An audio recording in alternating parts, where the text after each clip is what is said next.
we're going to start our press conference since the majority did not come and give their statement as to this week. I think there's a reason why, because it was a failed week. They promised literally a week ago that we were going to be hitting IP reform right out of the gate this week. What did we see? We saw nothing on the floor. We didn't see IP being brought up. We saw them going to dinner and going to MU basketball games. Not taking serious of the promises that they made to this group and to Missouri voters and to you guys last week, that this was a priority. They even had their little poster boards up of how they are moving the process, and this was the original plan all along. So it's quite clear now. Here we go with the games, and we're going to continue to press in on this. IP again needs to be, and we're going to push on that next week of the top issue that we're going to be bringing up. We also, with the situation we were given, had to lead the charge with defunding Planned Parenthood and making sure that it's enshrined in law, and we're not having to come and debate this. If no money's going, then why are the Democrats filibustering these bills? I mean, this should be a moot issue, should have been a slam dunk, up and down vote and been done. But the case is, the courts are about to have a pending case to where, hey, there may be a potential capability for money to flow to Planned Parenthood. We're wanting to stop that. And that's this is a preventive measure that we're looking to do. Next week, hopefully we'll also have the capability to cut personal property tax. And we're having to have these discussions with the governor's budget. It's one that's not a balanced budget. It's going to be dipping into reserves of upwards of $1.5 billion of money that we don't have. We're having to depend on the feds to uplift this crazy bloated budget. I mean, it's nonsense. And we hear about the Childcare tax credits and all these sorts of things. Just as Ronald Reagan said, the 9 most feared words in the English language are, "I'm from the government and we're here to help." Unfortunately, that's become a term of endearment in this building now, instead of allowing people to be successful and not depending on government from cradle to grave. That seems to be the narrative that wants to be pushed, even within our Republican ranks. We're going to stop that. We're going to try to make sure that they have the money in their pocket and not allow big business to drive this narrative to slow rope and force a policy through that, hey, they could be offering that benefit already themselves as a business model, just like they do with health insurance, just like they do with every other thing, to be an enticing feature to work for them. So I encourage businesses, if this is a huge issue, to start doing your due diligence as a business to entice people to come work for you. But the fact is, spending is out of control, taxation is out of control. So families have to go to work and become dual income families to even be able to survive in this world. And that's a detriment. That's an indictment of where we're at in this nation today and in this state. So we're fighting back against that to where people can afford to live, not have to send their kids to, again, cradle to grave, dependency and government on every issue. So we're proud to be in this fight. We're going to continue to force the narrative to get IP done. It should have never been laid over. That should have been exactly what we went to. That was the promise, and we saw what unfolded. MU basketball is more important than doing what's right and protecting life. So if anybody wants to say anything, we're happy to answer any questions. Yesterday, Senator Coleman stood up and said IP wasn't ready. Are you guys involved in that conversation, and why did she say that? Do you know what's going on behind the scenes of why she said it wasn't ready? I have no clue, because we've had plenty of discussions. It's been something that's been on the table literally for almost a decade. We know it's going to be either the House districts or congressional. I mean, there's really no debate. And that the Senate operates by bringing something up, and then we can come to a conclusion on the solidifying what that language is. So to say that it's not ready is a farce. We know that's the number one priority, and to continue to lay this stuff over is just, honestly, it's bad policy and bad politics. I've got something to add on that. Absolutely. Yeah. So obviously SJR 74 is the lead bill on that bill string, but the second bill is SJR 48, which is mine, and I think every other bill that is on that bill string is sponsored by members of the Freedom Caucus behind us. We were all ready to go to debate that IP reform bill yesterday. So it's unfortunate that the bill sponsor laid that bill over. If I was the lead bill sponsor, I would not have laid that bill over. And I can pretty much guarantee that the senator standing behind me that also had bill numbers in that would have not have laid it over either. So because it's been laid over, you guys planning on filibustering essentially until it gets brought back to the floor? Well, we're going to take a look and see what the plan is for Monday. You know, IP reform to protect the Missouri Constitution is very, very important to this state. It's important that our elections aren't bought by special out-of-state interest. You know, I'm sure you all have heard the rumors too about some questions being asked about why IP reform bill has been slow-walked, as well as the anti-ranked choice voting bill being slow-walked. And so, you know, those rumors are circulating, I think, around this Capitol, and we'll see if other information comes up as far as why those are being slow-walked. I would just add to that question. We actually had, I had a conversation on the Senate floor this morning with Senate leadership, and they indicated to me that the plan that they would like to see happen at this point is to go to the IP reform bill on Tuesday, first thing.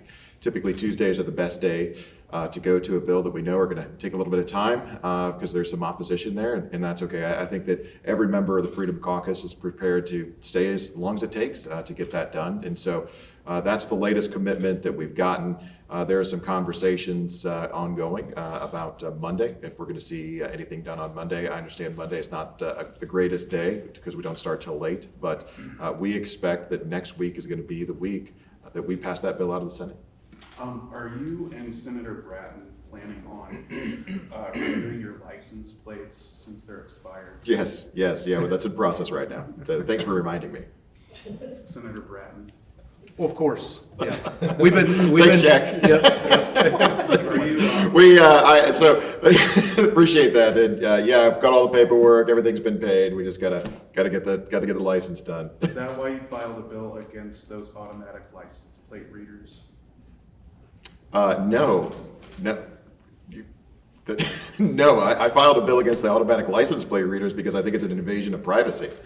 It's an invasion. In fact, there's actually, believe it or not, there's actually one of those license plate readers that are able to track the population less than a mile from my house in St. Charles County. So that's why I think it's a violation of our civil rights. That's why I filed that bill. Okay. I want to talk about childcare. I don't know who wants to take it. The House passed childcare. Now it's going to come over to the Senate.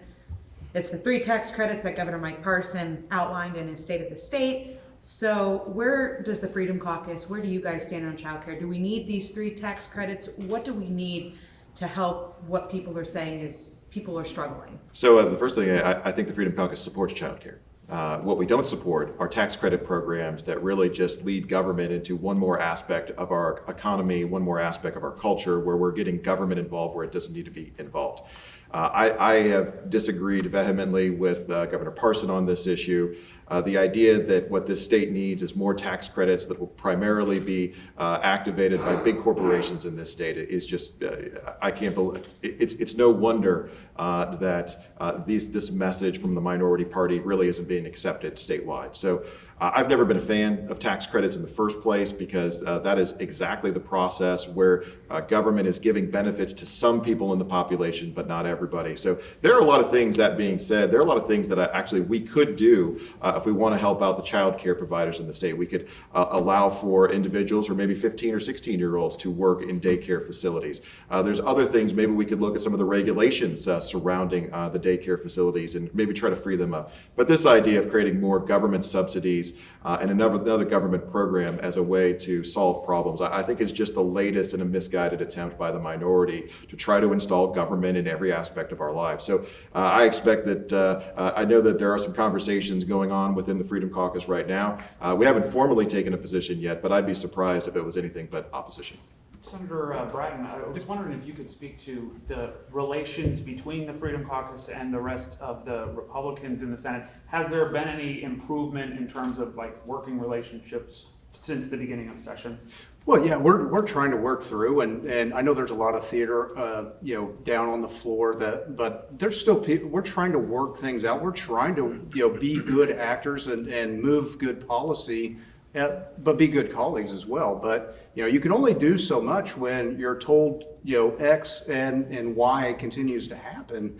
So if we're able to continue those and foster those relationships, but also advance good policy, we want, like we've said, we wouldn't even need this caucus if we were all able to come together and move these big ticket items and pass other things and other priorities as well. But unfortunately, the big priorities take the back burner and don't get done, and it's only the lobbyist swamp sludge that continues to pass. And that's the real true, headbutting that goes on. But, we definitely want to, and we try to daily to work with one another. So folks over there said, in the Senate, it doesn't matter as much what your party label is. The senators on this, in this side of the building, it's more individual. You're more free to sort of work on whatever policy, and it's less R versus D. Is that your belief as well? Well, I think with some, they've lost, what they've ran on, what they promised the voters that they were elected by, of what they were going to do. And they're more concerned about the Jeff City bubble than they are about advancing those policies. And they see that as an outlying feature of the things that we should be doing. We see that differently. We're here to fulfill the commitments that we made to the people who sent us here. And it's unfortunate that many have lost sight of that and are more worried about the hallways. When members of your caucus tie this IP debate to the upcoming abortion rights vote or the campaign, are you acknowledging that at least 51% of voters statewide would vote to overturn the ban as it's written right now? Well, I think if you can spend $60-70 million, as we saw like in Ohio, to deceive people into what they're actually voting for, I think it shows the problem and the loophole that we do have. And it's quite clear with the marijuana and Medicaid expansion and all these other things. So it's not just the abortion issue. It's a track record of deceiving people and what they're voting for. The marijuana, for example, people had no idea they were passing something that was 38 pages being added to our Missouri Constitution for marijuana. They saw that it was for veterans, and they thought it was just something to help veterans. In fact, it was nothing of the sort. So it's things like that are allowed to get in there, and they're not properly giving the full facts of what's happening. But also I can speak to that too. the flyover country as well. I'll let you. That occurs. And you could look at the Medicaid to where it was Kansas City, St. Louis. And they're the only ones that dictate for the entire rest of the state that denied and did not want. So we're going to, again, adopt like the Electoral College to where we don't have flyover country in the state of Missouri. And that's what we want to address.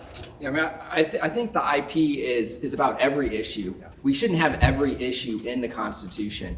But specifically speaking about abortion, I'm a shining example how Republicans can win in that environment. I was outspent, there was about $2.8 million spent specifically on my last election, and I was the sponsor of the heartbeat bill. And they specifically attacked me on abortion, so I was outspent 2-1. And all the evidence shows, all the science shows that life exists in the womb, and that message can resonate with people. And I'm a shining example. Biden won my district by 1 point, yet I won by 9 points.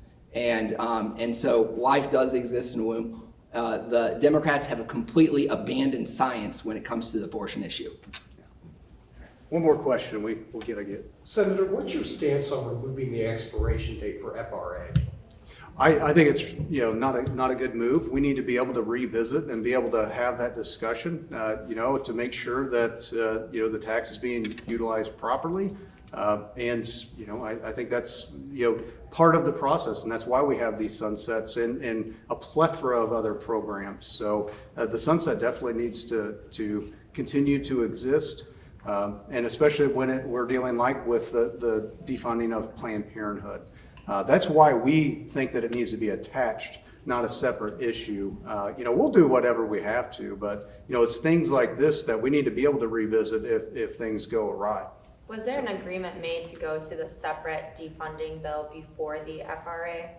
No, well, I mean, you kind of saw how it all played out. It was more, Lincoln Huff extorting everyone on the floor and taking the role of the floor leader to have a temper tantrum with a silver tongue, mind you. It wasn't that he was, throwing a fit, but he was displaying who's in charge of the floor and of a certain sector of the party. But was O'Loughlin, did she speak with the rest of the Republicans and say, we're gonna go to this separate defunding bill, then FRA? Okay. No. Thank you very much. Appreciate you guys.